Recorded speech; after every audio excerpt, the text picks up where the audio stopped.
Today, who really was on first? And what was on second? I don't know. Third base. How high does it go? Is there a 10th base? Yeah. No. There's only the three bases in baseball. Unless we're playing some sort of special baseball. Home plate? Who's on home? Who's gone home? Who's gone home? I think the pitcher is yesterday, and there's the whole thing with like fielders and things. I don't know. It's complicated. Why can't there be 10 bases?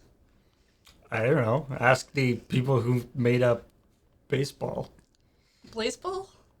I've asked people. There could be 10. There could be 10 bases in baseball. It's entirely possible that there are 10 bases in baseball. As far as I'm concerned, now the people who made up baseball made up baseball. Okay. Both of them. Like back in time? Yes, they went back in time. They opened the book, and then they were able to go back in time because of peanuts or something. And if I say enough keywords, I'll be cool. Hey, everybody.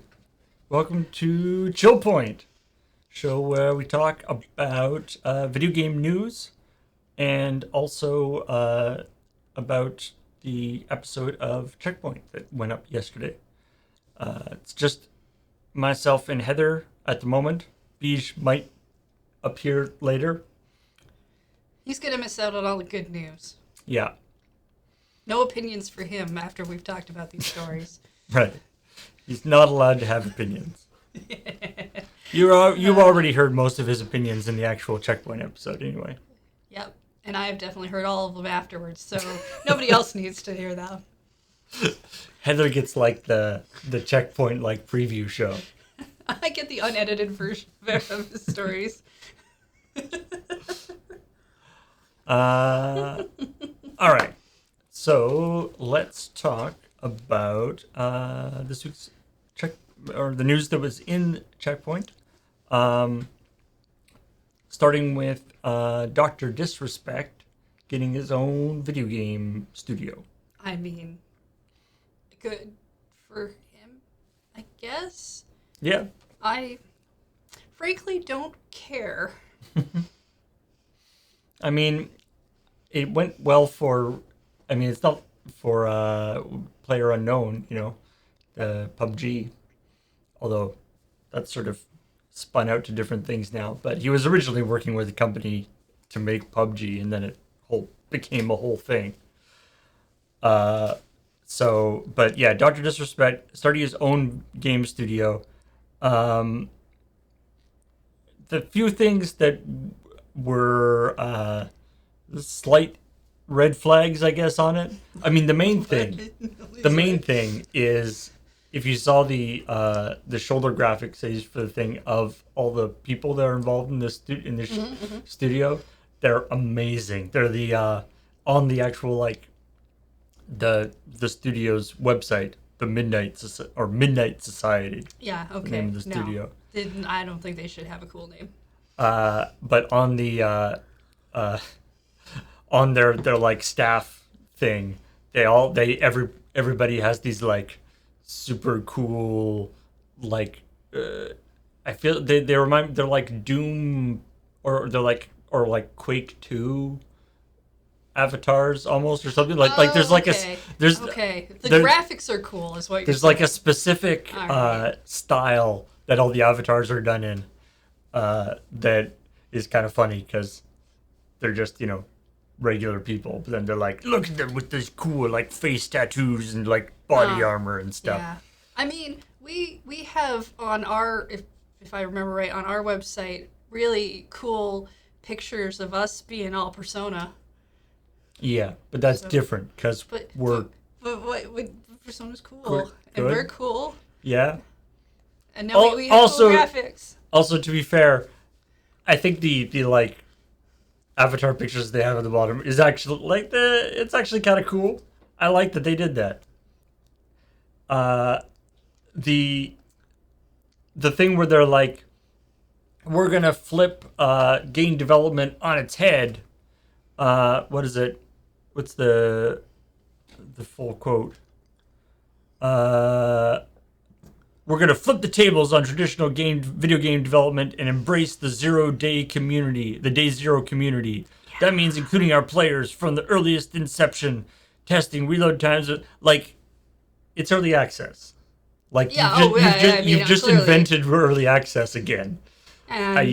It's not like a new thing. We've had that. I know you invent everything, like a new thing every week, Paul. But most people can't, so we just invent something that's already been invented.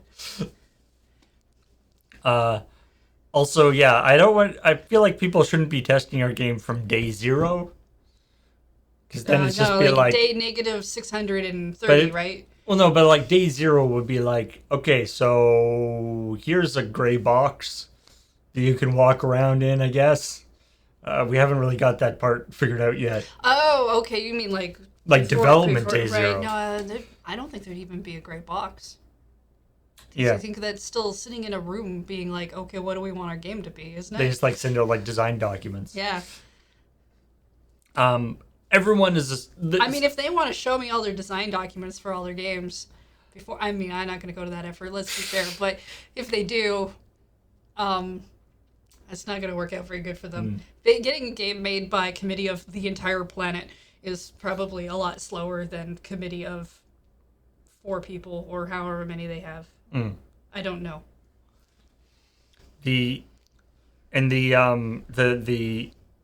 of like, we've just started a AAA game studio is like, I feel like AAA is not something that you like say about yourself. I feel like that's something that that's a label that other people, like game journalists, put on you. I mean, okay, at one time I'd agree with that, but I think now people just say whatever they think they are, as opposed to. I guess it's like aspirational. I think, Matt Guerrero says in the chat, it's a budget thing. Because, like, it used... My understanding of AAA was it was supposed to be a grading thing. But we have games that come out that people are just like, this is a AAA game. So there's no grade other than AAA, though, right? Well, there's AA. Really? I've never heard of a AA game. Yeah, there's, like, the mid-tier games. They're above indie, but they're not, like, fully, like... I haven't heard that expression calling games most AA. people don't talk about the AA games like that. That's the thing. They only like, talk about AAA, but technically, I think they're supposed to be a AA. Are there B games? Is this the like? Of. I think we just go down to indie at that point. Although maybe we could just start talking about the game industry in terms of battery sizes. So we have AAAs and AAs and Ds. But in that case, AAA will be small. That's not good. It's a lot in one tiny package. Yeah, but you would want like... If you can get a game to be powered by one AAA, that seems pretty good. And so a video game would be like a D battery, or like an RPG would be like a D battery, like a big honking... Yeah. Or like one of those like deep cell... Like, or like a car battery. Let's just go all the way up to car battery. Yeah, this is a lead acid game. Yeah, no, I think yeah, that's how we should grade games now. Battery sizes.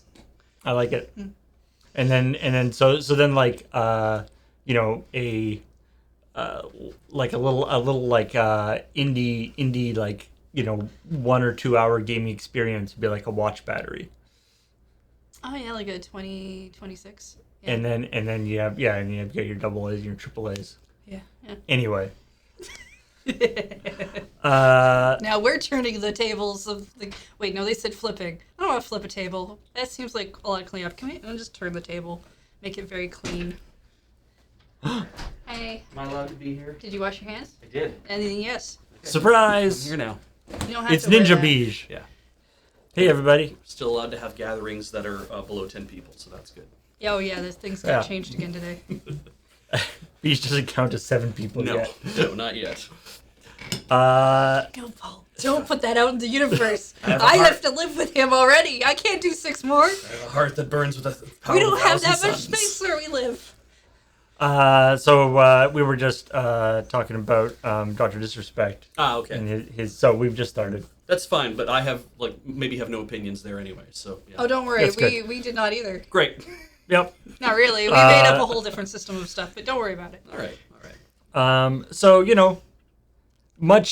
the much as there has been controversy around Dr. Disrespect, I don't personally find his brand of streaming to be terribly interesting. More power to them. I'm happy to see more people making video games and stuff. So, good luck to him. I gotta say, I'm not super optimistic about the production, but there it is. Yeah, no, I still just land on the side of I don't care, and chances are good whatever game he makes, I'm not playing. Not because I know what that is and I'm like, but I feel like it's not going to be a game I care about. It's not. It's going to be something. I mean, presumably, it's going to be the kind of game that Dr. Disrespect likes to play. Yeah. In which case, that's I don't even know what that is. We're talking. We're talking like multiplayer shooters. Kind of thing. Yeah, I'm probably not playing that. Yeah. Heather doesn't multiplayer shoot. She doesn't even Splatoon. I gotta say also that with the all the stuff about various game studios getting into various degrees of trouble over conduct and harassment and toxic work environments and stuff. Starting your studio with Dr. Disrespect in a place of authority, not the CEO technically, but in a place of authority, that might be like I feel like as a what the studio it's waving a banner, the studio culture, shall we say, might be a little tricky. Yeah, I don't really know how long they've been around for, but I mean, I feel like everybody who went with the very edgy usernames at one point, maybe it's not. I don't know if it's really working out for people or not. I feel like I would be personally embarrassed if anyone knew about my edgy usernames, which were not very edgy, actually, now that I think about it. Yeah. I mean, to be honest, Dr. Disrespect isn't even that edgy username. That's like quite a similar. It's like, yes, I am Dr. Disrespect. Like, you could see how that could be. That could be like it's not like a swear or anything. It's like disrespect is not that edgy a thing. It's kind of quaint, really. But then, of course, the whole persona he has. But anyway, and opinions on Midnight Society as a name. Oh well, no one should be allowed to have that. But fine, it's okay. Because the society I belong to starts with an O and a P, and that means we can say we're OP. Mm-hmm. And that's a real thing that I'm not going to tell you what actually stands for among a friend group of mine. Cool. We're better at names, what I'm saying. It made me sad, as Graham, was saying in the story, Are You Afraid of the Dark also aired on Nickelodeon, but it was a Canadian production. Mm-hmm. I think later seasons of it were possibly like co-produced with Nickelodeon, but it was filmed in Canada.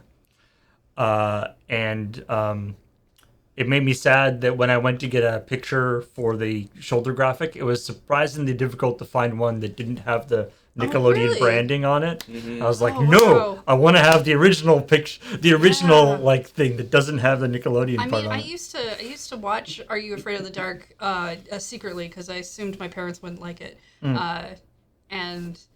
And all I can remember now is the episode where it's like, if you stare into the candle flame, you make fire come alive, and everything is bad. It was sort of like kids. Twilight Zone. It's kids sitting around a campfire telling ghost stories, and then you have very as sinister as you can get with Goosebumps. Essentially, it's Goosebumps level. Yeah, but it was wasn't it a book series before it was a TV series? Probably. I thought it was contemporary with Goosebumps. It's another one of those things that I don't recall it being a book series, but Goosebumps might have been just more popular in the library. Mm-hmm. It might have been that Goosebumps was a book series, and then they made a TV series, and then they were like, hey, we could make it also a TV series. I do remember when Goosebumps got the TV series, because that's when the dog could see ghosts, and that was... It's not as fun as Are You Afraid of the Dark with all the kids coming in and being like, we're around the campfire and we have a thing going on. I never watched the Goosebumps or Are You Afraid of the Dark, but never really got into that thing. Yeah. All right. The next story we're talking about is Hollow Knight Silk Song, Yeah. which Yeah. is exciting because there actually isn't any news. No. No. It was great when we were going over this story at the beginning, just before we actually filmed it. Heather was in the other room and she was like, "What news about Silk Song?" And we're like, "No." Well, no. I mean, I was like, I think I'd already know. Yeah. But Your but ears maybe, to your maybe, ears to the ground on Silk Song. Yeah. news. maybe somebody else heard something, and I was away from my phone for like 2 minutes, and Yeah.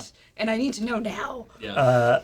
But this was fun because Weebles Jeebles, who has been good showing his loyalty to Hollow Knight and Silk Song by drawing a quote poorly drawn, that is his words, not mine, poorly drawn Hollow Knight every day since December 18th, 2019. There, if anyone was wondering where you can look at these things on Reddit, you can look for the user Weebles Jeebles, and you can see everything they've done so far because that's been most of their posts actually. just It's did been doing one of those every single day. I mean, I also don't know if we know if we know their pronoun or their gender or anything. Actually, I didn't no see. idea. I didn't see anything reflect that. So I just know it's a fun name to say. yeah, Weevils. it's a lot of fun. It's a good name. I agree in terms of like if you contrast with Hollow Knight art, they are definitely not the same, but they're very cute. The ones I've seen, Yeah. I quite like them. When I was going through looking for, what images to put up on the side, for one thing, Beach makes some jokes at the end about looking for find pictures of Hornet. Mm-hmm. There was he did recently do a rather thirsty picture of Hollow Knight Wow. Okay. in the sort of Hollow Knight in sort of the what is it, the like Avengers, Hawkeye pose. Oh yeah. That's good. And also this story is also I'm whenever I can get out my turn safe search on graphic that I made. I don't know how long ago I made that, but I feel like I've used it like quite a few times. Yeah, you probably since Beach started writing stories. Yep. Yeah. Probably you just got my name appended to the back of the thing. What Have I this ready for a Beach story. Just What in I like case. about this story is it is at least somebody doing something because I've seen, Rhythm Thief is a game I really like, and I Yeah. went looking to see if there was news once, if they were going to make a sequel because they left a cliffhanger, and all I could find was a Tumblr of someone every day just posting, it's been this many days since they've done whatever, and I'm like, Aw. okay, I mean, it's something, but that feels like sadness, where this at least feels like I'm going to draw some stuff and Yeah, wait yeah. and be And something. one of the pictures that because there's the Nintendo indie thing on the Indie World Showcase. Tuesday Yes, or Wednesday. Wednesday. And like any time there is a Nintendo event, there were rumors that they would be revealing more Silk Song stuff. I think if we see Silk Song in another Nintendo Direct thing, it's going to be in a proper Nintendo Direct. I don't think we see it in an Indie World at this point. Yeah, they will probably treat it Just as... do it as a separate thing. Yeah. For one, most of the time you don't see repeats in Indie Worlds. But we've had a couple, but you don't see a lot of them. And Silk Song is kind of so heavily anticipated. Because they still do put some indie stuff in the main directs. And I do think it's going to be in a bigger direct if they do that. It might also just show up one day. There's it's also a Nintendo, like Silk Song will be a Nintendo console exclusive immediately. At launch, yeah. Yeah, but that doesn't mean that it won't be showing up on... They'll probably make it for other stuff. I think they're focusing on Nintendo first because when they brought Hollow Knight to the Switch eventually, it did really well on the Switch. But it's going to almost certainly come to Steam I wouldn't at the doubt same that. time. I think they would get a lot of backlash if it didn't eventually come to all the platforms that it was previously on. And part of that is because of the fact that Silk Song was the Kickstarter DLC. It was supposed to be DLC Right. from the Kickstarter, and it was like you'll get to play as Hornet. And so if for everybody who backed it and say I want my copy on Steam, because I think that's where it all initially showed up anyway, it was a PC game. Like I don't think it came to all the consoles simultaneously. They'd have to be like, well, you were all going to receive a copy of Silksong anyway, so you have to get it right now. But when people say something is a launch exclusive on a console, they almost never mean to the exclusion of PC. That PC is exclusive. They generally mean like this is the console it's going to be on, and then you'll have to check whether or not it's Steam or Epic exclusive. Unless it's like a first-party title, but yeah. I mean, there's that. Oh, and I found out somebody in the comments helpfully pointed out. I said I don't think that hornets make honey, and and they said, well, hornets can make honey. And I'm like, okay, great, okay, cool. Thank you for your contribution. Your one factual flub. Really? Yeah, your one disagreement with the Hornet fan art community is now gone. So I guess I can go look at all that fan art again. Yeah. You can look at the fan art without being distracted by it not being accurate. Yeah. I'm just gonna go watch the Silksong trailer again. Yeah. Like 10 more times. Watch all the gameplay demos from. No, I don't want to watch the gameplay demos. I want to play the game. Right. I want to watch the launch trailer again. All right. It's pretty. Hornet's my favorite. And then we there's this story about George Cacioppo. Cacioppo? Yeah. Anyway, president in charge of Sony PlayStation Network, who's been let go because he was caught in a what do you call it? An internet-fueled sting operation. Yeah, sting operation by these People versus Preds thing, which I mean, if you actually, so they have a bunch of corroborating evidence that they posted publicly about the chat logs and stuff of this person. It's pretty damning stuff. But the actual video itself is kind of what you would expect it to be, because when people are actually doing bad things, they don't go like, "Damn you, you've got me." Yeah, it's true. And so the video is like 5 minutes long, 2.5 minutes of which is like the People versus Preds intro, and then it's like guy yelling at. That's a long intro. Then it's just like guy yelling at PlayStation at George, being like, "Hey, can we talk to you? If you don't talk to us, we're gonna call the cops." And the guy just being like, "Okay, I'm leaving," and going to his house. Yeah. So it's not like that impressive a video. That's not really okay. Yeah. But it does have his face on camera, and he is wearing the PlayStation 5 shirt, which, as Graham talked about in the thing, we made our own for the 5 PS5 video. We just made one, with a white iron-on applique.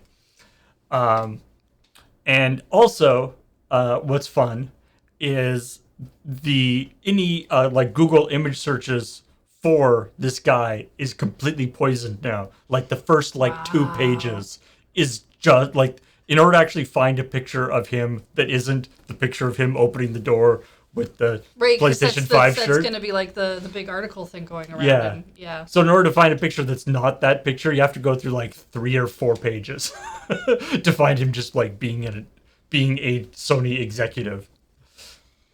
Which he isn't anymore. That's the fallout from the story, is that because of all this footage and these chat logs and whatever, whether or not any sort of legal action or law enforcement action will happen as a result, what has happened is George has lost his job. And from what I understand, even from the To Catch a Predator thing, by and large, it doesn't actually result in criminal charges. Yeah. Because of the way it's set up. There's all sorts of reasons. There's reasons why they can't actually do criminal charges. But so they, having some consequences is great. As much as it's as Graham says, the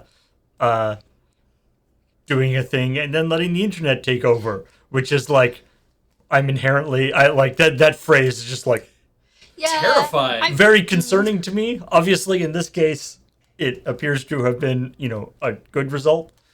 I mean, there's always going to be a few good results and some bad results, and that doesn't mean that things aren't Yeah. a good idea or not. But yeah, it does. Despite the good positive efforts of these people,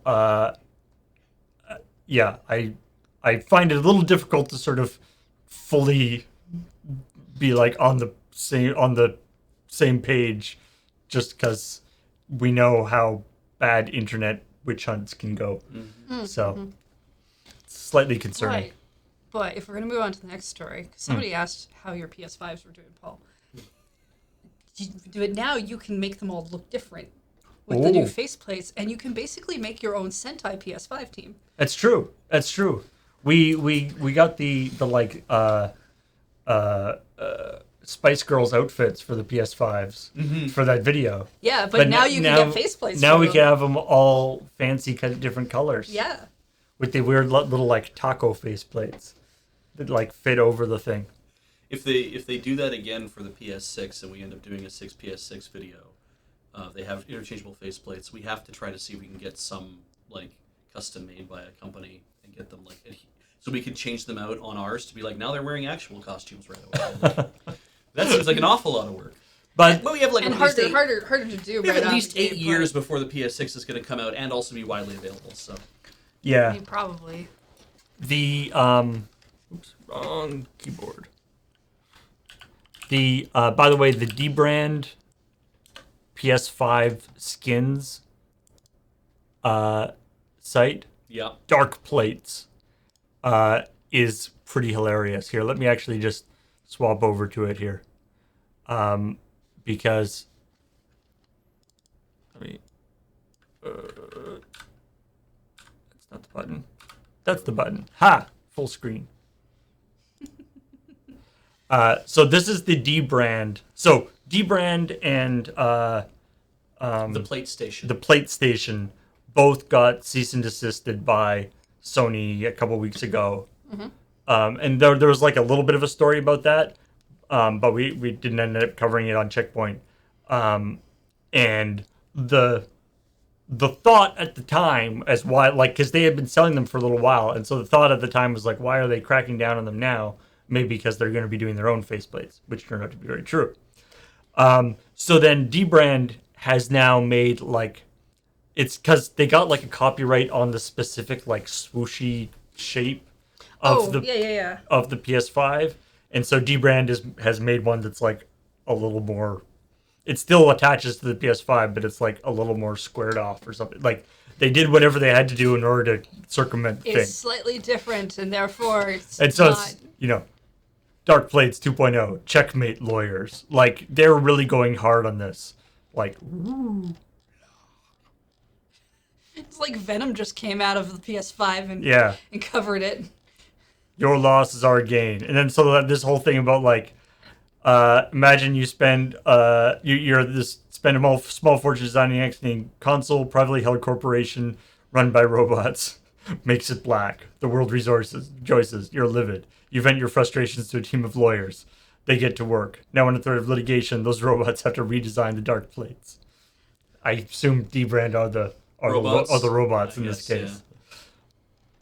This is their website, by the way. It's like one of these like fancy scrolling things. So they did a bunch of stuff, like they're adding like vents to it. Right, because then it looks different and improves thermals. And of course, like a lot of the the swoopiness of it has been changed slightly. Like they have done some work to change it so it's a little different. Which was weird because what it means to me is it ends up looking even more like a tower fan. Well, because maybe it's got all the places for fans. Yeah, there's that too. In the time it took you to read the last paragraph, we found a fan scientist. Somewhere between doing a lot of math and walking headfirst into an oversized fan blade, he told us that your console will run cooler because of the vents we added. We extend heartfelt thanks to the fan scientist and condolences to his family. If they'd like to sue us for wrongful death, they'll have to get in line. So, Dark Plates, if this doesn't work out for you, might I suggest choose your own novels? Avoiding lawsuit. Do you have any ideas? Any idea how many lawyers we had to go through to find someone willing to take the Dark Plates? We'll give you A hint: the answer lies at the bottom of Lake Ontario.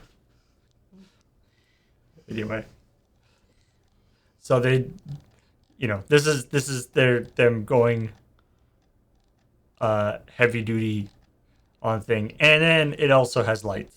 Yeah. Well, I mean, what At that point you what might as gaming well. thing Yeah. do you not put lights in these days?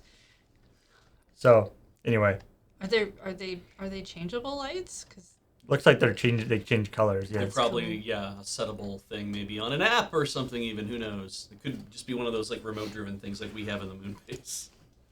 So anyway, so Dark Plates appears to have come out of this thing not too bad, or at least they're making the best of a bad situation. I mean, chances are good they got cease and desists, and so they stopped selling those, and then they're fine, right? Yeah. Like, Yeah. make a new thing and costs you some money to do, and I had when I was looking at the what the colors were available though too. I did have a brief moment of like, do we actually even have those here? Can I even show them off? I mean, because I was looking at this. Of and the purple of the GameCube. yeah, it's like okay, so we got it's making such a mess over we there. got GameCube purple right here. We've got your Nova Red right here. We've got I mean, your, the Nova Red looked more like a or hot pink. to me. Nova Pink, sorry. We've got Yeah. your Nova Pink right here. We've got your Cosmic Like, Red right here. I That get- was like a I lot get of the- the colors are very similar. I get the purple. To me, that's just red and pink. Like Yeah. those are very like The ice blue was those are like quintessential red and pinks. yeah. I mean, I like the look of the purple one, though I'm also kind of taken by the pink one. I mean, okay, so the point that I want to make is not that I'm like, oh, well, Sony's copying Nintendo. No, I was kind of like, are there really just only those colors when you try to get colored plastic from the factory? Look, Beach. No one is going to make green anything ever. I know. I don't know why. It's because they don't have green plastic in the factory, apparently. Like, this Unless just it's doesn't Xbox. exist. The only color of green is like semi-transparent green. Yeah. Semi-transparent green is fairly easy to get, apparently. Yeah. But not just normal green. No, you can just have semi-transparent green Yeah. if that's what you want. For some. Yep. Yeah. It's very transparent here. See how transparent can it is? Perfect. Yeah. That is quite a transparent color.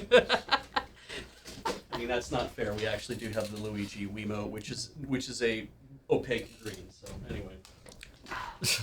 You can see the Luigi the Wiimote was a very different color than the previous the guy. thing I'm making fun of, that I'm hoping Beach at least gets, is that every time they make a Zelda thing, it always comes in gold and not in green. And you think it would come in green at one of these points. Right? Even like Minish Cap stuff, because the cap, like you want to highlight that. Even the Minish Cap is gold. No, it's. But anyway, yeah. That Majora's Mask 3DS should have been purple, damn it. Yeah, it should have. You're absolutely right.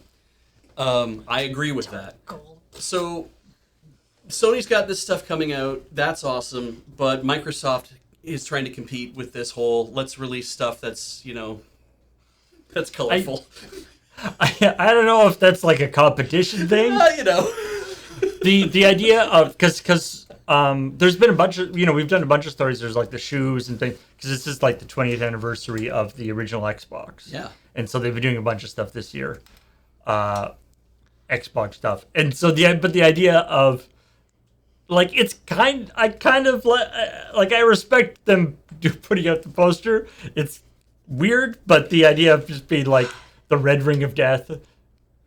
Like, the idea of that poster existing at all is funny. The fact that it's Nintendo themselves, or that it's Microsoft themselves putting it out is... Yeah, it would be funnier if it was Nintendo, Oh, God, I think, that would be- honestly. Because, like, I feel like Microsoft never called it the Red Ring of Death themselves. No, that was media, but I don't think that they would put out a poster of this if they hadn't handled it in the way that they did. True. If they had tried to ignore it and like not do the recalls and had been replacing people's systems, I don't think we would get a poster now.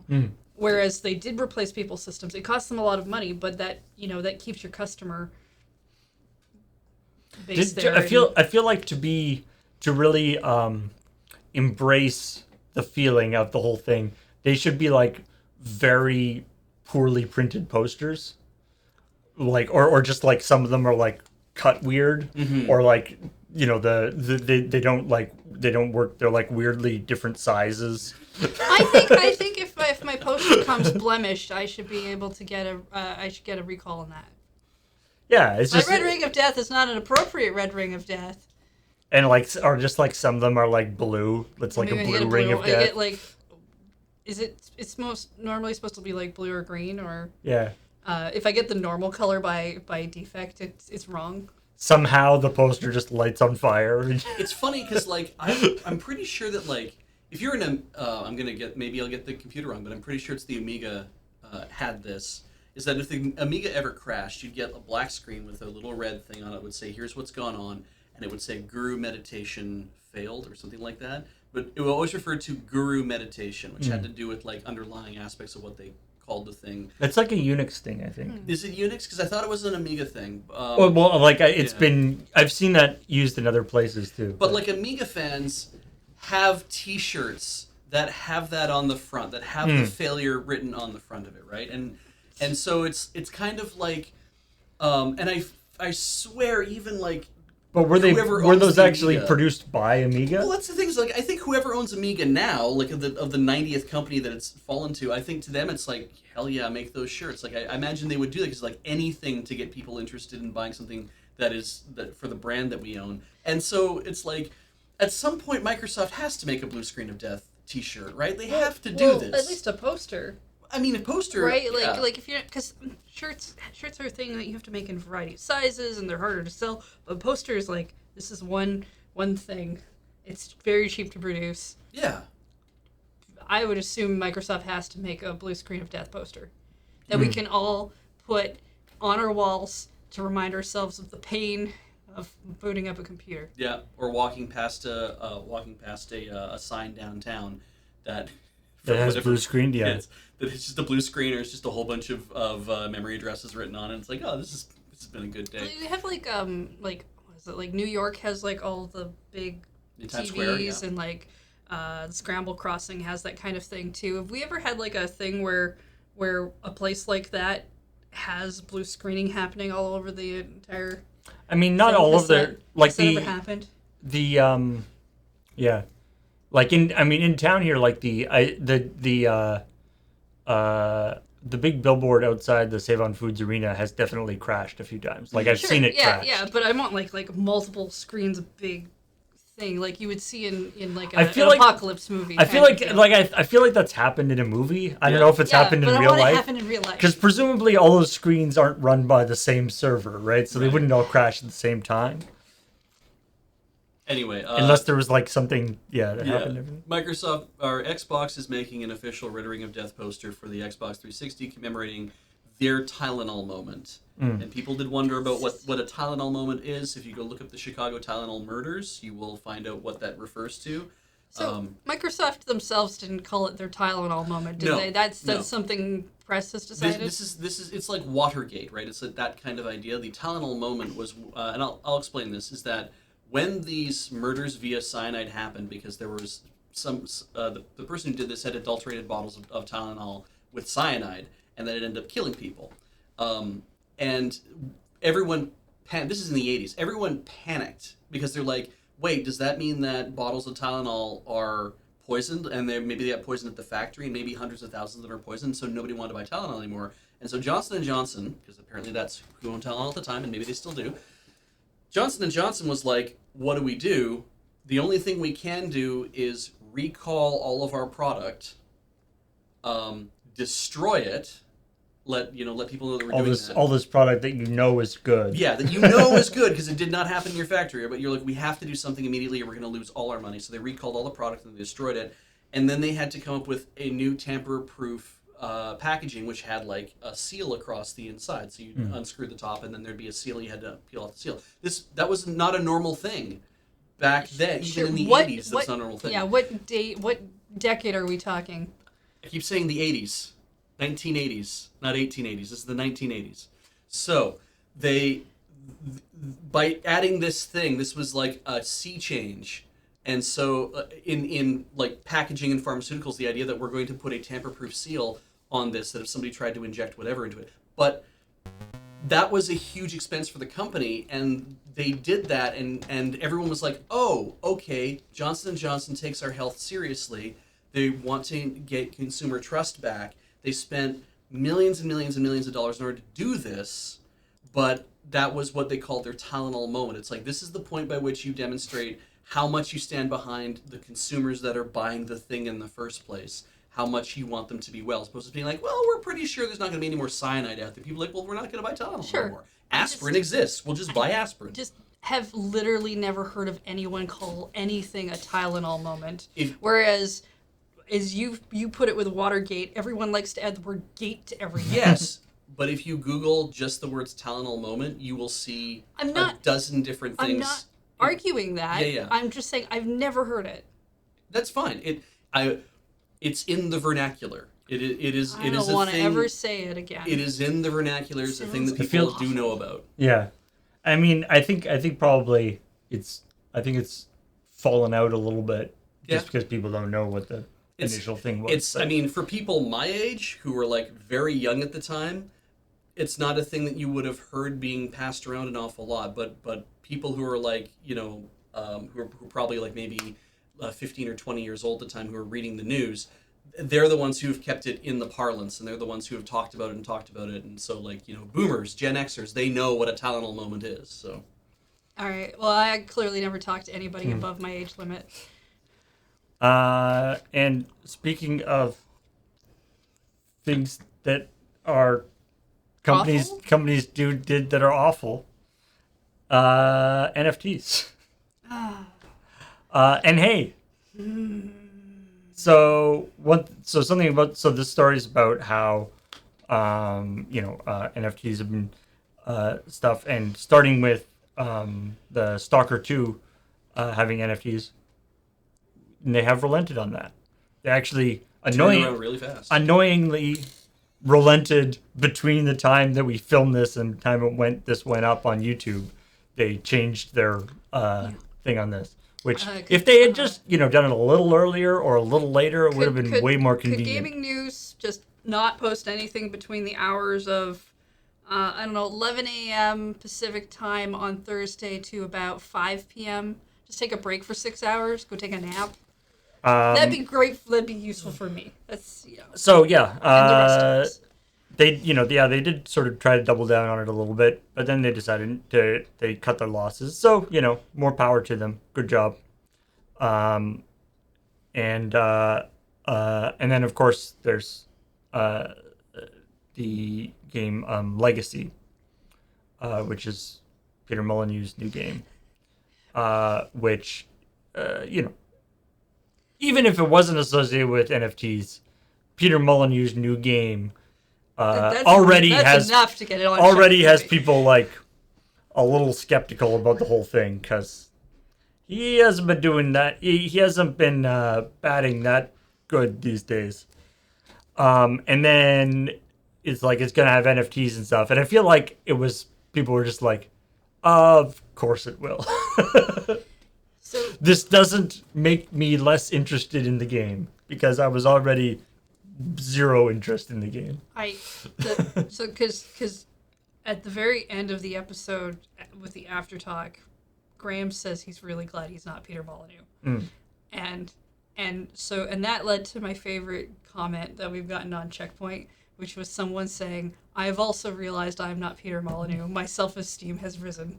Yeah, there's a lot of comments, people being And I like, really I'm like glad. that. I'm also glad you are not Peter Molyneux. And I don't know what Peter Molyneux is like as a person.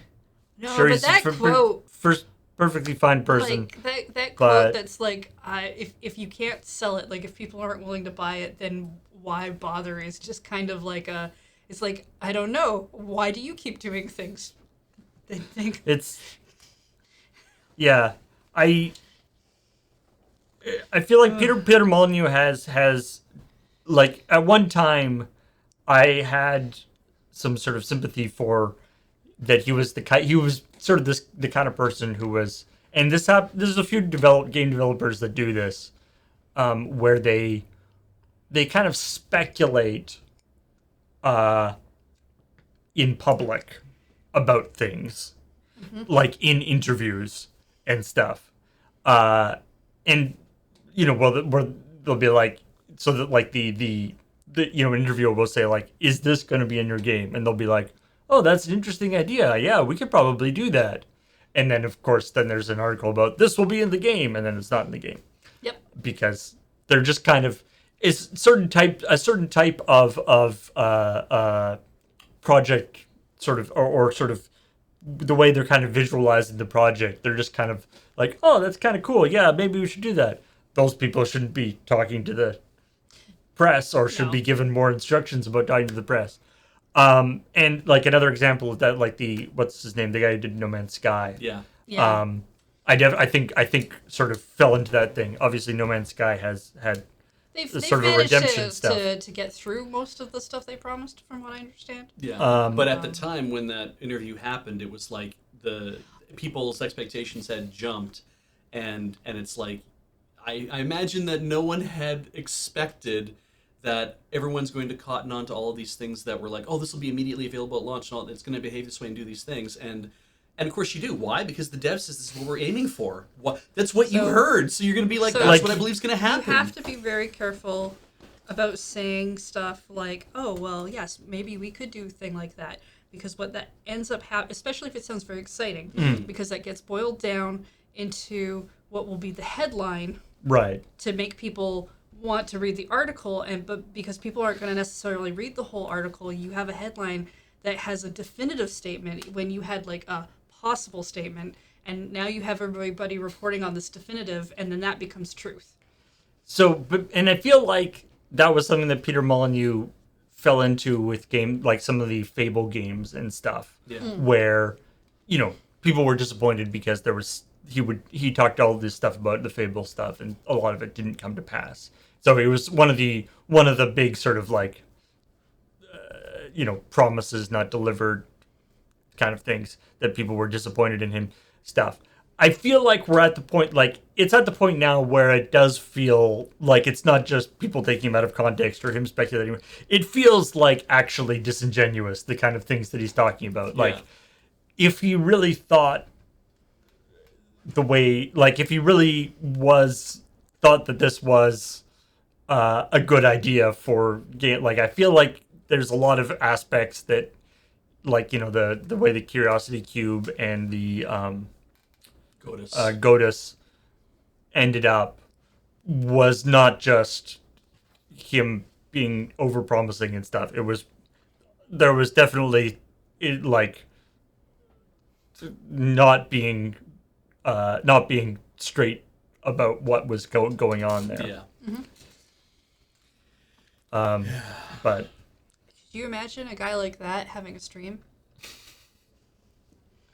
I mean, I feel like that happens, some streamers or you get like little clips from like, game development Because streams. we've had that happen with certain devs or people who maybe work on certain things where they do stream as well, and then they say something because they get mad or something else happens, and then suddenly it's a big thing. Yeah. And it's like you've forgotten that everyone can see you all of a sudden. I saw actually some people in the comments. A couple of people actually were commiserating with your experience on Goddess. That the idea of sort of you kind of got to a certain point and then it's like, now I'm kind of stuck. Yeah, I don't know why I can't actually do any more things in the game. Yeah. And in the comments, the person was like, and then I realized the reason why was the game wasn't actually finished. Yeah. Yeah. And that blows my mind because I'm like, okay, this is gonna be a weird kind of tangent. When I buy something, when I get a game like on the App Store, I like a lot of people make an assumption that anything you get off the App Store is like this thing has been tested, it's been looked at, it should be ready to go. It's like buying a Nintendo game back in the old days. It's like it's kind of like you're getting this thing, and the people had to work very hard to make it past all sorts of certification. Mm-hmm. So there's been an understanding that this is the whole game and it's going to work the way you expect and da. And so I kind of have that same mentality when it comes to stuff on the App Store that I'm like, everyone had to go through so much certification to get the goddamn thing out that you think they'd be very careful making sure it's complete. But it's not. It doesn't have to mean that at all. Oh, chat, aren't Nintendo people adorable? Mm-hmm. We have Nintendogs. ones. They're that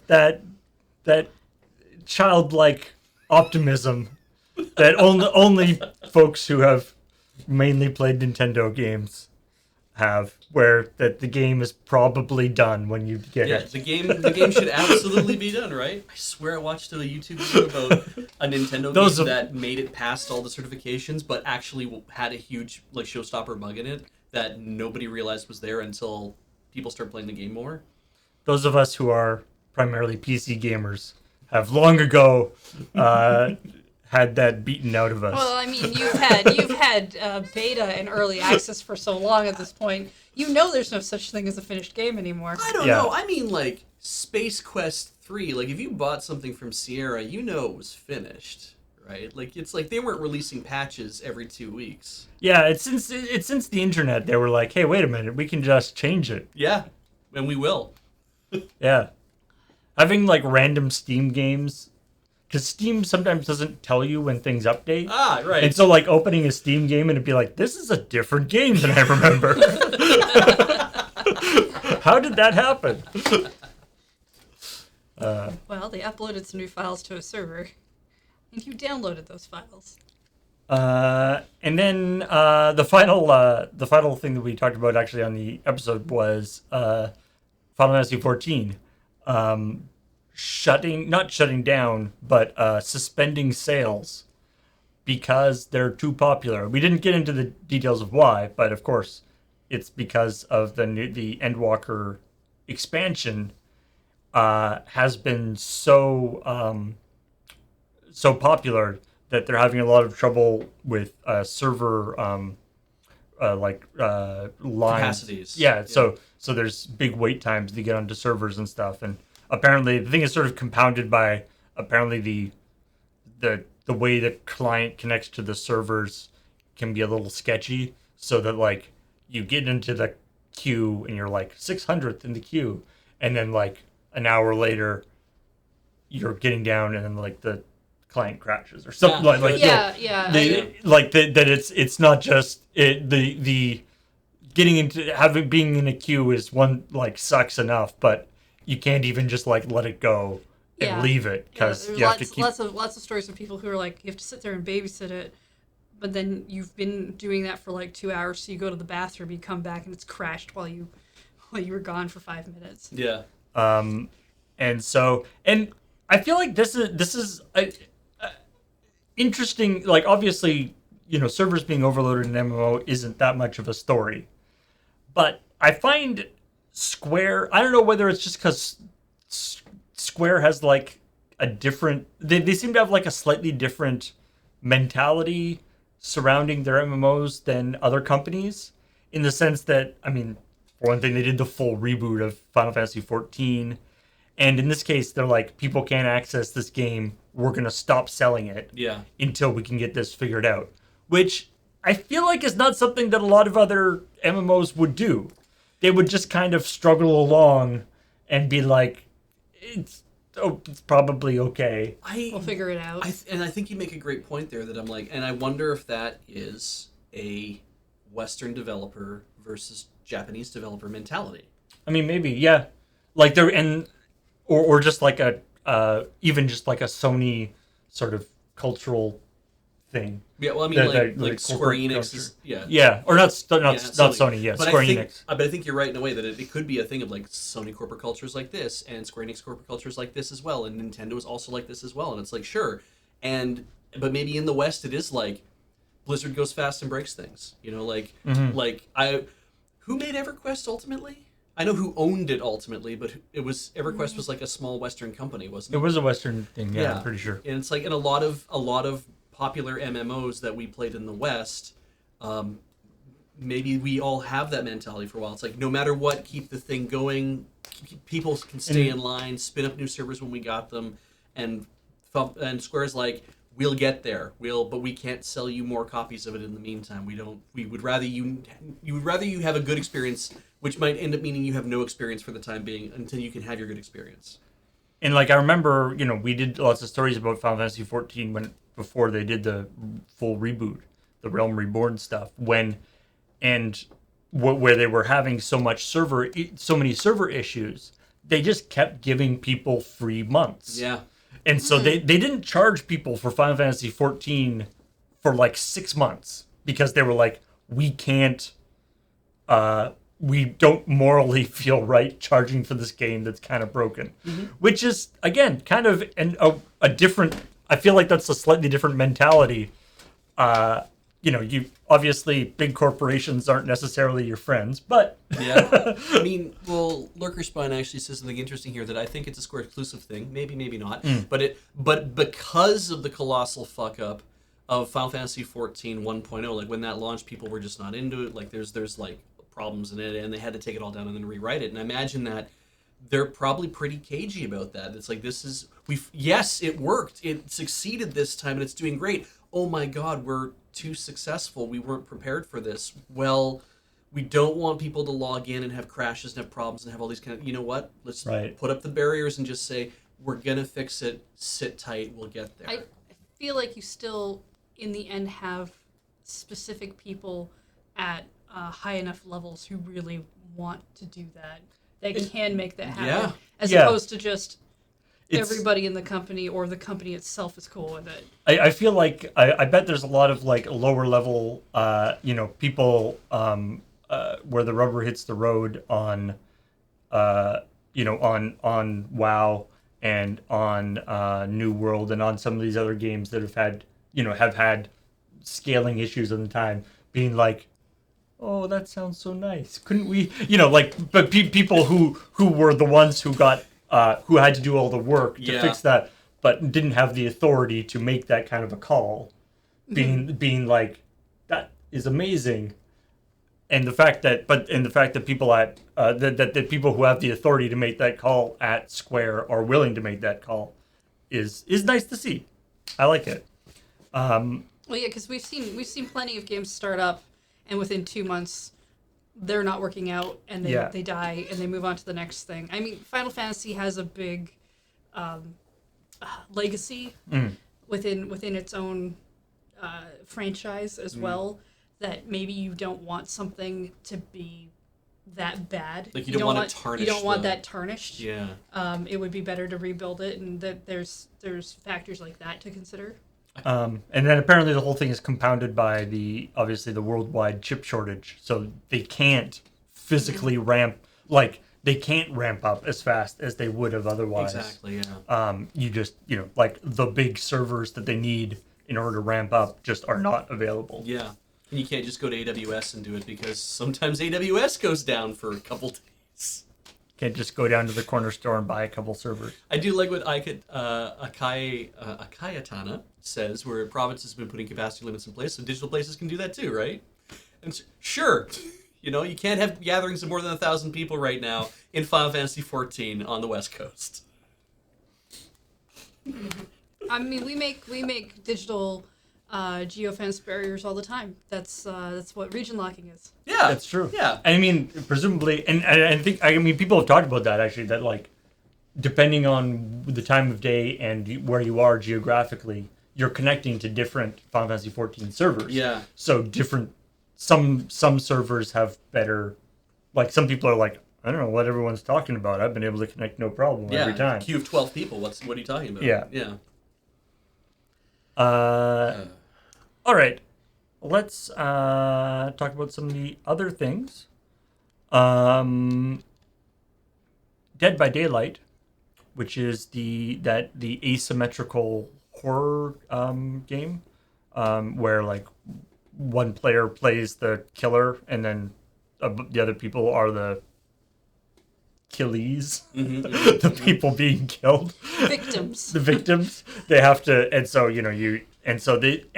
one of the things that they've been doing a lot of is putting real horror movie people into it. So I think Jason was in it, and Freddy, I think, might have shown up in different things. Briefly, when you said they've been putting real, and I was like, if you say they've been putting in real people like the Zodiac Killer, I was going to be like, what? Real horror movie. Yeah. Horror franchise characters, yeah. Oh, not Jason. Oh, okay, sorry. Oh, right, Michael Myers. Survivors. Yeah, I guess we don't calling them the murders and the murderees. Yeah. technically they're not survivors until the end of the game. I mean, they may not be no, survivors. No. If you're surviving until you're dead, you're still surviving. Also, let's make a distinction between don't just call Mike Myers.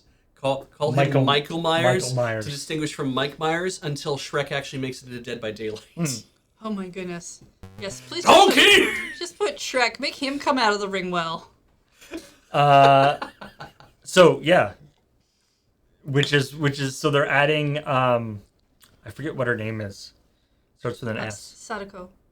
Yes. From the Ring? From the Ring. Is going to be one of the Is it Sadako or Sawako? I get them confused because of the anime we watch. Sadako is the character. Sawako is the girl from Kimi ni Todoke. Yes, Sadako. Yeah, and she's a sweetheart. I know, that's why I get confused. Yeah, don't confuse those. No. Yeah.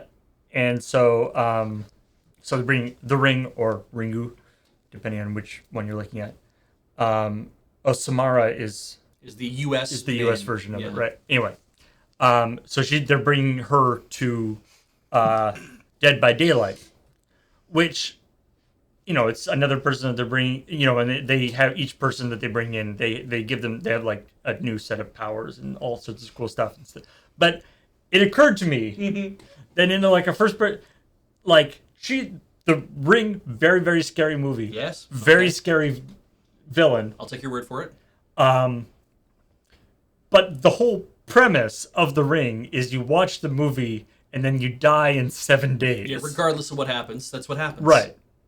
Which, in like this kind of a game, doesn't seem that scary. Like, the game only takes like half an hour to play. Right, and you have a chance to escape from the killer. Right?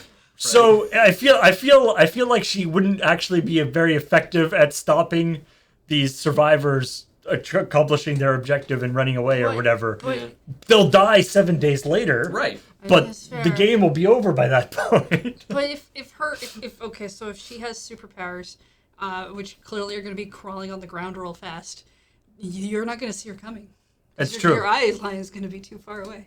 It's going to be like a snake in the grass. You don't. She doesn't attack you for this anyway. It's like she just could like hang around you, behind you with a calendar, being like 6 more days. It would be great though if you play it and you win. And then if you play the game the next time you play the game a week later, you just die as soon as you log in, you just die. I feel like players would disagree with you. I mean, it'd be funny if that. It would be funny, but it'd be funny if that happened, and then it's like play again, immediately, and you just jump back in. It's just as an Easter egg. It's it's 7 days later, so you know what this means: the Ring, and then it's but play again. Let's go. Yeah. And when is Waluigi going to be added to Dead by Daylight? It's a good point. Yeah. I think he's already there. You just got to look real hard. Also, I thought everyone likes Waluigi as a hero now. Yeah, right. Waluigi isn't really a villain. Waluigi's clearly an anti-hero though, which is one of those I'm a hero but I'm real nasty all the time. Oh, actually, I like this idea I'm seeing in the chat of put Garfield in, make him the killer. Why not? Which one? And Andrew Garfield. President Garfield? I was thinking 3D or comic strip. You mean Garfield the cat in 3D from the movie? Or Garfield the cat from 2D from the comic strip? Meaning they are two separate characters? Yes, they are. Okay. I love that idea now. I'd never thought about that. One is Bill Murray and one is not. Yeah. It's a neat game. All right, so, it's in good news about good news about video game industry. Vodio Games, who are they're the developers of the upcoming Beast Breaker, sorry, and it's out. Beast Breaker. I've streamed it. Is it good? Yeah. You like pinball that lets you take turns and have different abilities based on what weapon you bring into battle. and you fight giant bug things in your tiny mouse. It's a lot of fun. That sounds good. And also, Vodeo Games is the first North American company to officially have all its employees in a union. So, yay! Good for them. Vodeo Games is the name of the development house. Yes. And the name of their union is the Vodeo Workers United.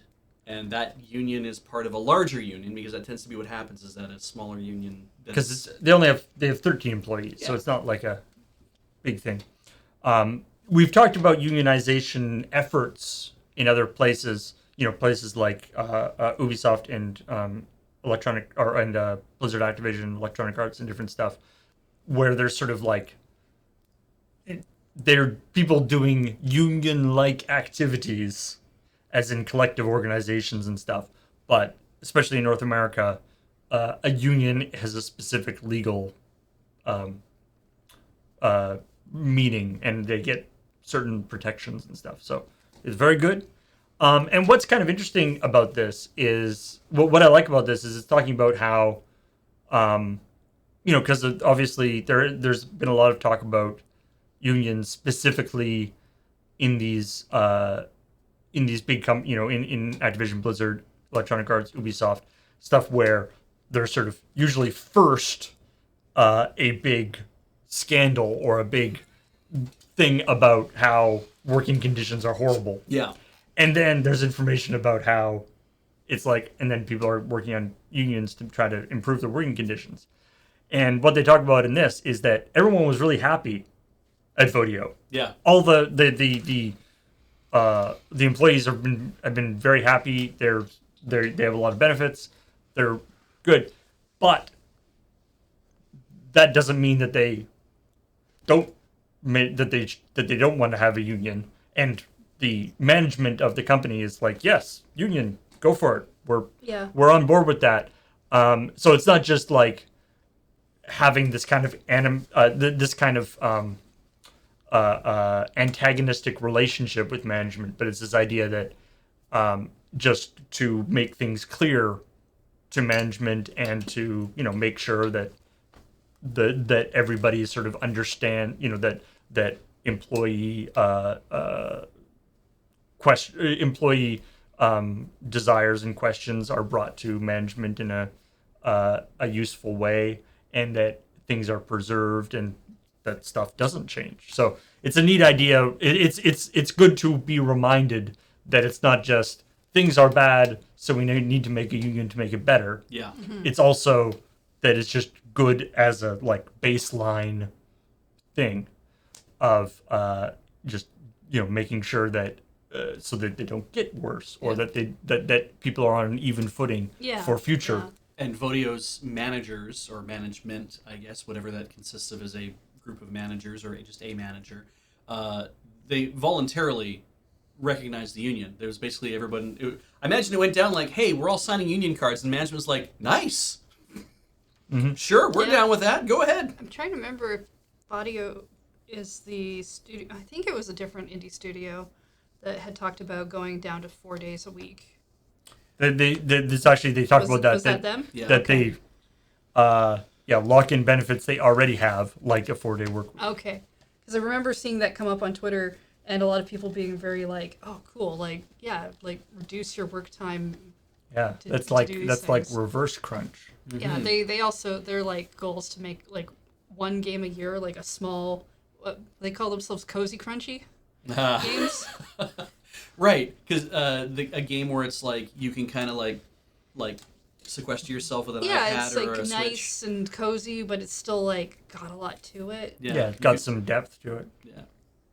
I mean, I watched you play Beastbreaker, Beastbreaker's fun. and I was just like, oh, this is... Because I was like, it seems mobile game-ish, and I watched it for a little bit longer. I'm like, oh, no, there's more to this than just that. It looks like there's just a little bit more complexity that I found appealing. There's an amount of things you can do based on what weapon you have and your move sets, and then if you the giant thing you're fighting, generally very bug-like, is going to rampage and attack whatever you're trying to protect, generally a town or something. But if you can crack a specific segment of them, you reset the rage meters. There's a lot of strategy to this. I mean, it doesn't make sense when she talks about it. Maybe I don't know, but it's a lot of. It looked like a lot of you fun. break them apart piece by piece. Yeah. Break them to reset their rage. They are giants and you are tiny, but you will take them down. And if this means anything to anybody, Vodio was founded by Asher Vollmer, the creator of Threes. Oh, right, of course. Yeah, So if you don't, there's that as well. If you don't own a I keep copy of forgetting Threes, that. buy a copy of Threes. Nice. The music's really nice Yeah. In Beastbreaker? in both those both, games. So, yeah. Good job on them. Doop, doop, doop, doop. Splinter Cell Remake. Which is something I'm kind of excited about. I quite like the Splinter Cell games. I was quite into them back in the day. It's been a while since...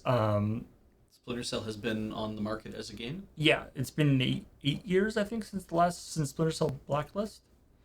Which is the last Splinter Cell game. Which we talked about recently. Oh, right, that was it because they took their servers off, their online servers. No, that was because somebody who may or may not have been a mod or a community person or whatever had said, if you guys file any more tickets, we're going to ban you, and if you file any more after that, we're going to permaban you and put you on a blacklist, essentially. That was funny. I had a good time writing that, or reading that, or whatever I did with that. So they're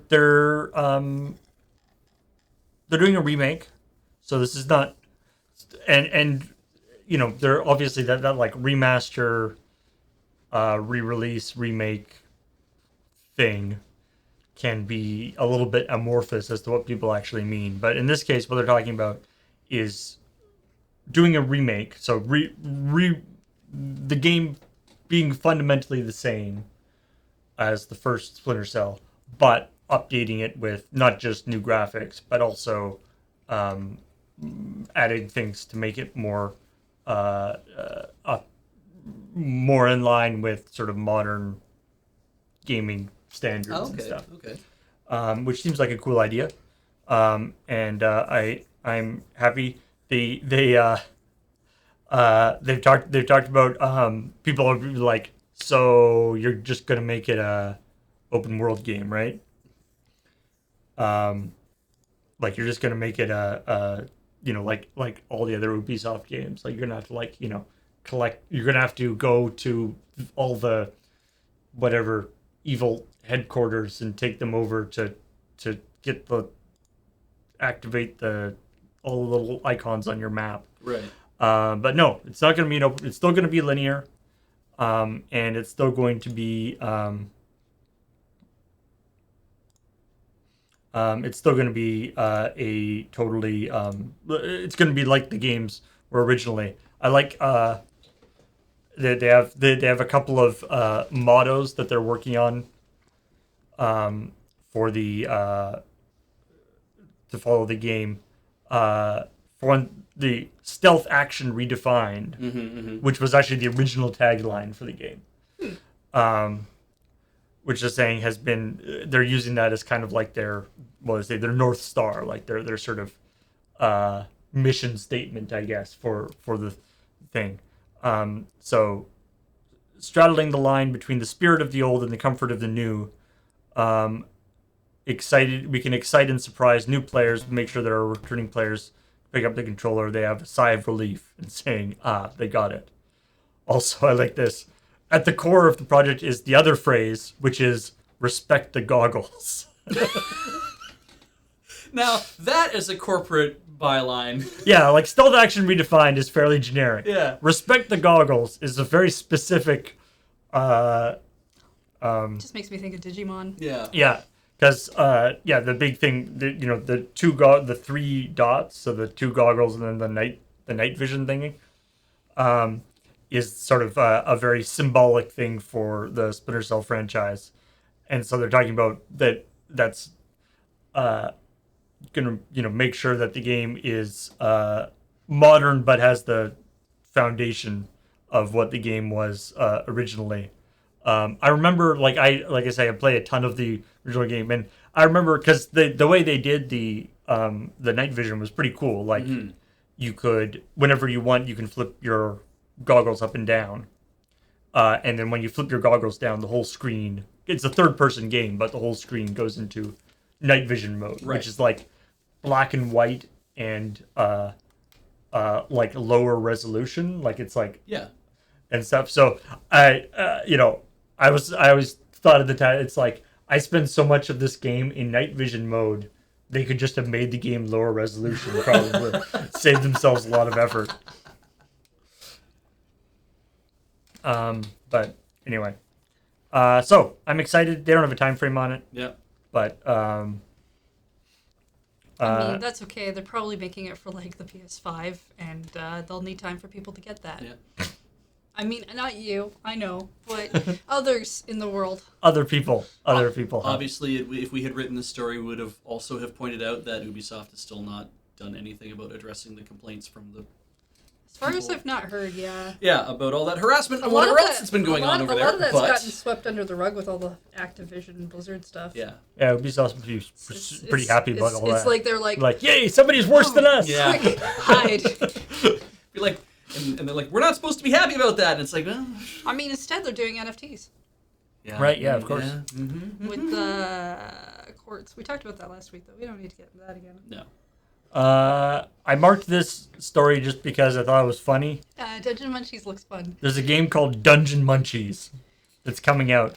Or is out already. It came out. Right, it's part of Came the out day of. Yeah, it was and it's a side-scrolling action RPG where it's got kind of I guess it's got like a little bit of a Kirby aspect where you like get the abilities of your enemies, but how you get the abilities of your enemies is you cook and eat them. Yeah. Which I guess Kirby kind of does too. No. But in this case, you're actually cooking in the sense that you can mix different enemies together. You bust them into ingredients. Yeah. Some enemies are actually like made out of ingredients too. Because you're dead. You're you're a brought dead back person. to life. Yeah, you're you're- a zombie. You're doing this. It actually makes me think of Battle Chef, because in that game you're a chef. And you run out into the forest and you kick the butts of monsters and take them to then do to cook them. But that cooking is like a match 3 game. And then you. But this is different. This is more recipe focused. When you revive, you end up meeting a ghost chef named Simmer, who's a total cutie, and she apparently teaches you how to cook. Well, someone's got to And teach so- you how to cook. And so you can cook and eat stuff, and then you can also make weapons out of the parts of the animals that you can't eat. Yeah. Yes, and but animals, like we're like what, like these. There was like a monster that looked like he was made out of a variety of vegetables. Yep. Like we're going bug snacks a little. Electric snails, razor sharp shrimp, laser wasps. Laser wasp. Is 3 animals Okay, that they talk about. Whoa, we don't need to give wasps lasers. Oh my They're god. already awful. They don't need more awful. What a terrible thing to come up with. This is just wasps. They don't need more.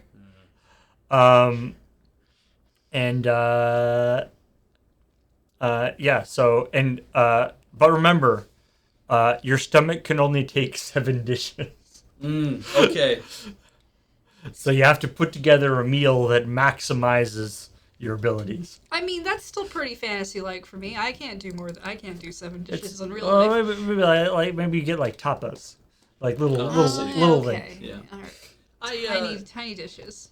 When it comes to Kirby, maybe he operates on the principle that anything that he eats that is cooked within the hellfires of his stomach.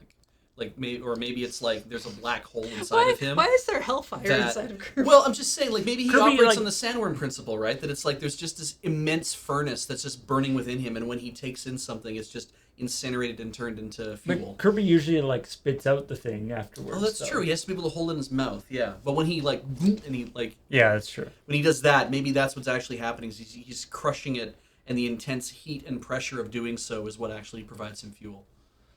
And speaking of delicious food, there's a bunch of great Easter eggs in Halo Infinite, including a giant sandwich. Now, when you mean like a giant sandwich, like a Dagwood, like something you can't fit in your mouth? Wait, let me. Because I'm like, oh, there's a giant sandwich you can get for some reason that's on a plate. That's a big sandwich. Paul. Yeah. It doesn't look like they included a plate.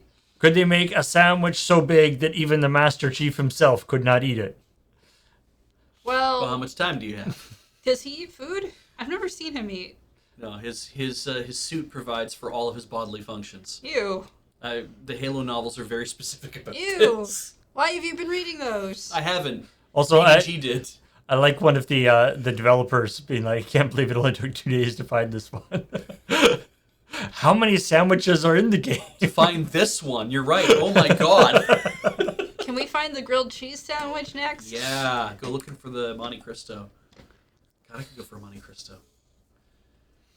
Right, back to the sandwich. I choose to believe it is actually it is the sandwich of a giant that just nobody has found yet, or maybe the giant like is the terrain. Yeah. People are like, I don't see where the giant is while standing on the giant. Maybe it's meant to be eaten by like the member of the Combine, the Covenant, the arrangement. Maybe What the hell's the name of the enemies in Halo again? Covenant? Is it? Okay, good. I thought I got it in there somehow. Maybe it's not a sandwich And for a the giant. flood or the other one? Oh, the Flood is the other one. Maybe there's a group of people in Halo who don't want to do the gunny guns and instead have decided to work at world records. So Just they like made big giant sandwiches. Sandwich. Yeah, made giant sandwich. Yeah. It does seem like in all of these games that no matter what, everybody you meet is bound is like determined and bound to just keep shooting and killing stuff. Like in Destiny, you can't just like be like, but what if I just want to like make lamps? Like you don't have that as an option. I mean, some games do have that. But, yeah.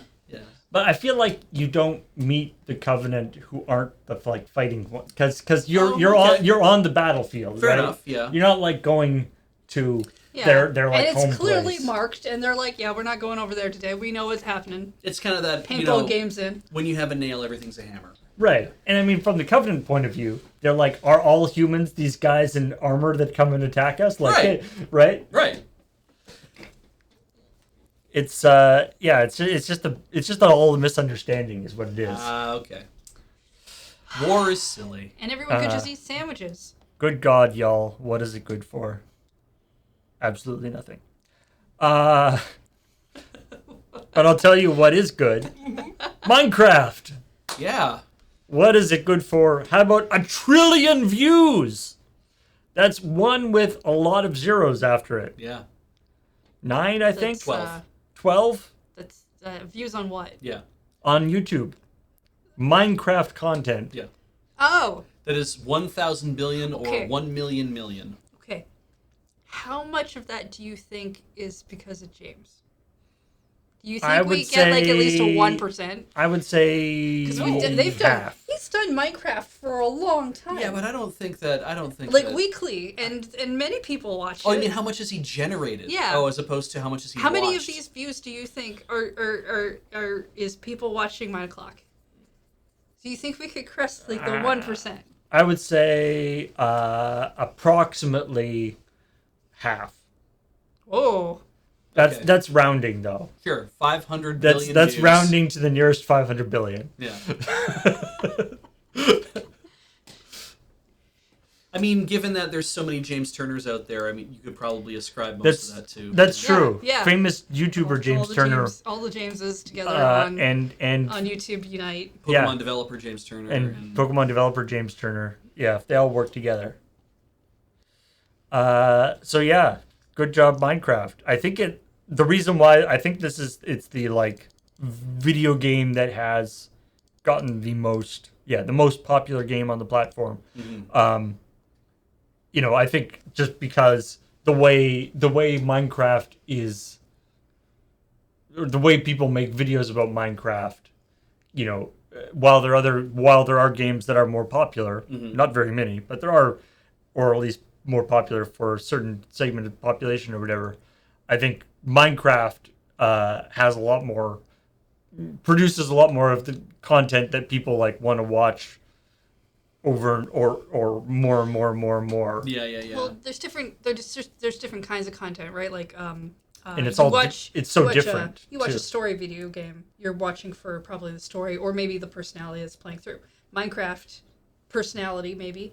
How-to videos, because there's Right. different craft things, or just like even history of what's an older version of the game. Every person on Earth watching 128 Minecraft videos. That's true. That is a good point. That is a lot of Minecraft videos for every Say person on Earth. 128 because it's a cube. I mean, It's a square. 128. Oh god, it's 128 a cube. Is it a cube? I know it's a square. It's 2 to the 7. Yeah. I'm effing this up. Yeah, 2 to 7. 2 to 7. Yeah. Anyway, Minecraft is real popular.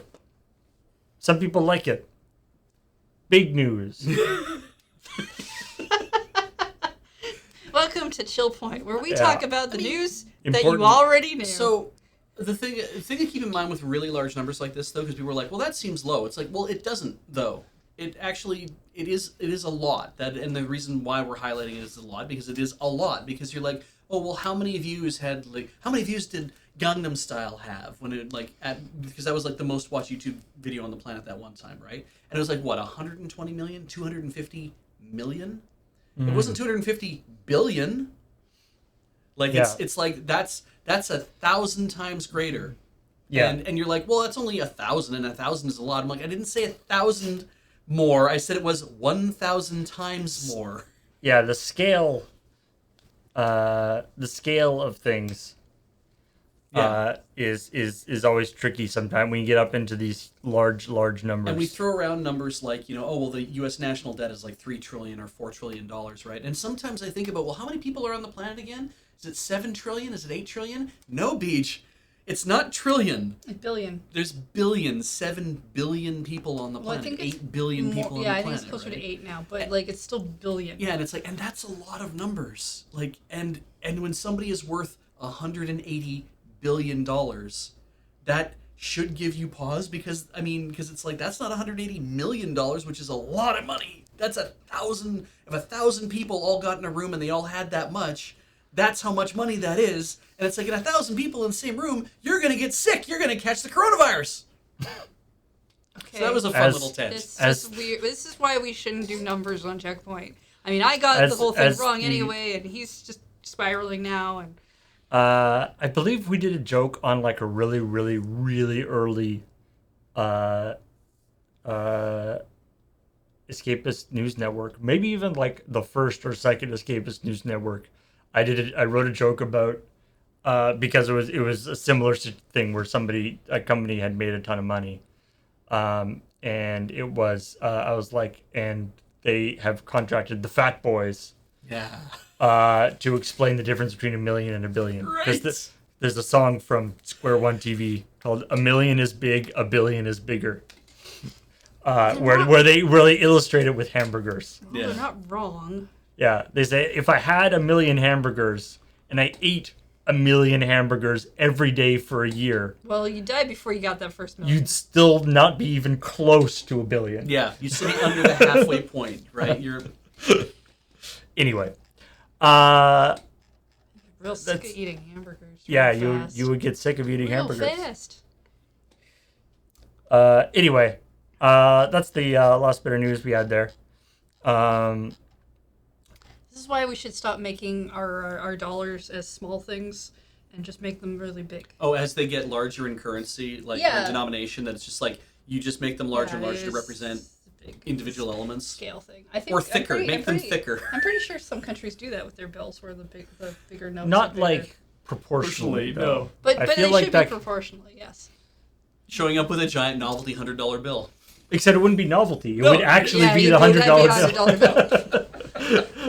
I feel like there could be some practical issues with that. Yeah, I do like the idea though of like a $20 bill just being like a single $1 bill, but it's 20 times the thickness, so it's harder to fold and put in your wallets. All right, in Hitler's Guide to the Galaxy, they did that. There's like the like thing of currency that's like a purple triangle that's like 10 miles on each side. Ah, yeah. And so it's considered to be not very useful. Anyway, thanks everybody for watching. Thanks everybody for joining us. Let's see what's coming up next on the stream, because there's some cool stuff. I hear there's some neat things happening tonight. You heard right, because it's Friday Night Paper Fight. We're playing our Chaos Catch-Up draft. I love ketchup. Which is a Chaos draft. Yeah, they're drafting catch-ups tonight. You should stick around. Eight-person draft, which we usually do 6 people, but this is so spicy. We got 8 people, and we're going to be drafting all of the sets that we missed over the last 2 years while we haven't been able to play in person. So everyone will finally know how all the cards work, right? Because nobody's been keeping up on Magic, right? No. Yeah. So if you're into the spicy ketchup tonight, tune in. Oh yeah, there we go. Watch them go hard on the spicy ketchup. And then on Saturday, it is Loading Ready Live. Yep. What's gonna happen? We don't know. That would be telling. That would be telling. Tune in to find out. Yeah. Also, we don't actually know all of the things that will happen. We know some of the things that will happen, and of those things that we know are going to be great.